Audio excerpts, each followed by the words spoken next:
আসসালামু আলাইকুম। সবাই কেমন আছো? ফুডি কর্নারে সবাইকে স্বাগত। আরও একটা নতুন ভিডিও আজকে তোমাদের সঙ্গে শেয়ার করব। আজকের ভিডিওটা একেবারে নতুন আর ভিন্ন ধরনের। খুব কম খরচে বাড়িতে সবার থাকে এমন উপকরণ দিয়ে বানিয়ে ফেলবো আজকের রেসিপিটা। পুরোপুরি রেসিপিটা দেখার অনুরোধ রইল।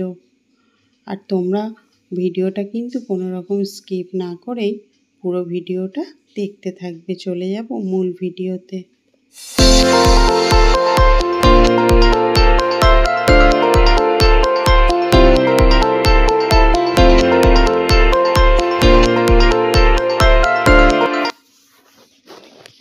প্রত্যেকের বাড়িতেই থাকে আলু।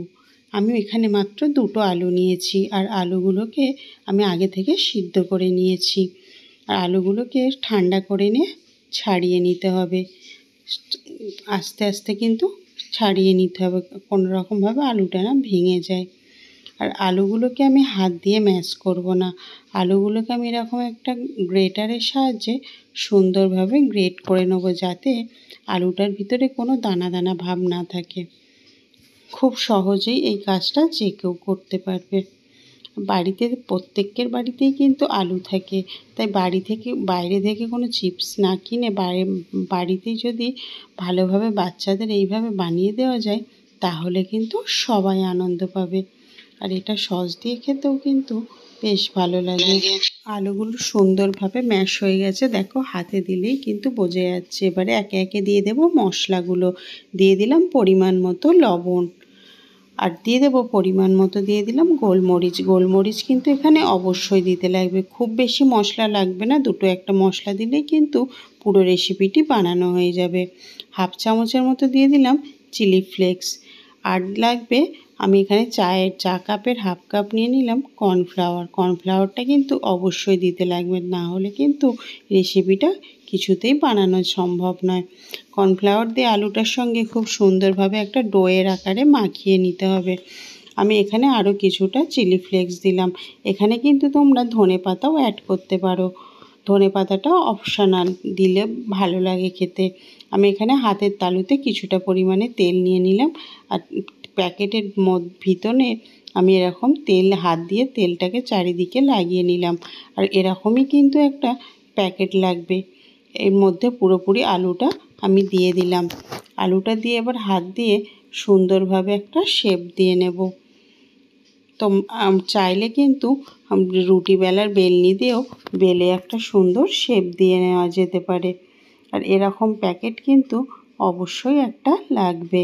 আর এই রেসিপিটা এতটাই সুন্দর যে কেউ খেতে পছন্দ করবে। বাইরে থেকে পয়সা দিয়ে ফ্রেঞ্চ ফ্রাই না কিনে যদি বাচ্চাদের বাড়িতে বানিয়ে দেওয়া যায়, সঙ্গে যদি একটু সস দেওয়া যায়, তাহলে কিন্তু বাচ্চারা বেশ খেতে পছন্দ করবে। আর এটা কিন্তু কোনো অংশে ফ্রেঞ্চ ফ্রাই কম নয়। এই রেসিপিটার আজকের আমি নাম দিয়েছি পটেটো স্টিক। তো কী নাম দিলে ভালো হয় তোমরা কিন্তু কমেন্ট বক্সে জানিও। ঠিক এই রকম করে আমি শেপ দিয়ে নিলাম, আর খুব পাতলাও করলাম না, খুব মোটাও করলাম না। এটাকে আমি আধ ঘন্টা ফ্রিজে রেখে দিয়েছিলাম।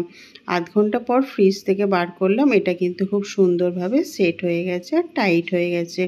ফ্রিজে আধ ঘন্টা রাখার চেষ্টা করবে, তাহলে কিন্তু আলুটা কর্নফ্লাওয়ার সঙ্গে এক সুন্দরভাবে সেট হয়ে গিয়ে শক্ত হয়ে যায়। আর এইভাবে ছুরির সাহায্যে লম্বা লম্বা করে কেটে নিতে হবে, বা যার যেমন পছন্দ সে সেরকম শেপ দিয়ে নিতে পারে। ছুরির সাহায্যে আমি এরকম লম্বা লম্বা করে কেটে নিলাম। এতটা বড় রাখবো না, তাই আমি মাঝখান থেকে আরও একটা কেটে দিলাম, যাতে ভাজতে সুবিধা হয়। দেখো দেখতে কত সুন্দর লাগছে। আর প্রত্যেকটা পিস আমি হাত দিয়ে এরকম তুলে নেব। ফ্রিজে রাখার পর এটা কিন্তু খুব সুন্দর শক্ত শক্ত হয়ে গেছে। আর এটা ভাজলেও কিন্তু খেতে খুব দারুণ লাগবে। প্রত্যেকটা আমি এইভাবে ছাড়িয়ে নেব। আর ওদিকে আমি কিন্তু তেল গরম করতে দিয়ে দিয়েছি। এগুলোকে একটু ডুবো তেলে ভাজলে খুব ক্রিস্পি আর মুচমুচে হয়। এখান পর্যন্ত যদি ভিডিওটা তোমাদের ভালো লেগে থাকে, তাহলে কিন্তু অবশ্যই একটা লাইক দিও। আর তুমি যদি আমার ভিডিওতে আজকে প্রথম দেখো, তাহলে চ্যানেলটি কিন্তু সাবস্ক্রাইব করার অনুরোধ রইল, যাতে তুমি আমার পরিবারে সদস্য হয়ে যাও। দেখো মাত্র দুটো আলু দিয়ে কিন্তু কতগুলো স্টিক বানানো গেল। তেলটা কিন্তু খুব বেশি গরম করতে লাগবে না, হালকা গরম হয়ে গেলেই এর মধ্যে একে একে ছেড়ে দেবো এই স্টিকগুলোকে। আর স্টিকগুলো খেতে কিন্তু অসাধারণ, খুব ক্রিস্পি আর খুব মুচমুচে। একবার বানালে বাচ্চারা কিন্তু রোজ আবদার করবে এটা খাবার জন্য। আর বাচ্চাদের টিফিনে যদি এটা দেওয়া যেতে পারে তাহলে কিন্তু একটা হেলদি টিফিন তুমি বাচ্চাকে দিতে পারবে। আর এর মধ্যে কোনো রকম মশলা অ্যাড না করায় এটা খুব সুন্দর খেতে লাগে, আর বাচ্চারাও কিন্তু চেটে পুচে খেয়ে নিতে পারবে। মাত্র 2 থেকে 3টে উপকরণ দিয়েই এই রেসিপিটা খুব সহজে বানানো সম্ভব। উল্টে পাল্টে লাল লাল করে মুচমুচে করে ভেজে নিতে হবে। কত সুন্দর কালারটা এসছে তা তোমরা দেখেই বুঝতে পারছো। ভালো করে তেল ঝরিয়ে একটা প্লেটের মধ্যে তুলে নেব। বাকিটাও আবার দিয়ে দিলাম ওই গরম তেলের ওপরে। তোমরা কিন্তু অবশ্যই একবার বাড়িতে বানিয়ে দেখতে পারো। আর যাদের বাড়িতে ছোট বাচ্চা আছে তারা কিন্তু অবশ্যই একবার বাচ্চাকে বানিয়ে দিতে পারো, তারা কিন্তু খেতে বেশ পছন্দ করবে।